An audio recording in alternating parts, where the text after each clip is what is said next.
সেদিন কালীপুজো বাড়িতে গিয়ে কী কী খেয়েছিলাম চলো সেটাই আজকে তোমাদের সাথে শেয়ার করি। তো প্রথমেই তো এখানে খেয়েছিলাম কফি, আর স্টার্টারে ছিল এখানে ভেজ পাকোড়া আর এখানে ফুচকা।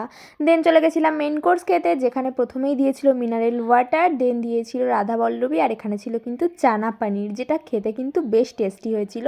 আর এটা খাওয়া শেষ করতে না করতে এখানে চলে এসছে খিচুড়ি, যেটা ছিল ভোগ প্রসাদ। আর তোমরা যারা এই খিচুড়ি ভোগটা খেয়েছো তারা তো জানবেই এর টেস্টটা কতটা। আর যেটা এই লম্বা বেগুন ভাজাটা দিয়ে খেতে বেশ ভালো লাগছিল, আর বাঁধাকপিটা দিয়েও খেতে কিন্তু বেশ ভালো লাগছিল। দেন চলে আসে স্যালাড, আর সাথে এখানে চলে আসে ভেজ বিরিয়ানি, আর সাথে ছিল কাশ্মীরি আলুর দম। আর ভেজ বিরিয়ানির মধ্যে কিন্তু এখানে এঁচোড়, তারপর পনির, সয়াবিন অনেক কিছু দেওয়া ছিল। আর এটা কিন্তু খেতে খুবই সুন্দর হয়েছিল, মানে একদমই অন্য রকম ছিল, আর সত্যি বলতে দারুণ ছিল খেতে। তারপর চলে আসে এখানে চাটনি, পাঁপড়, আর ছিল কিন্তু রসগোল্লা।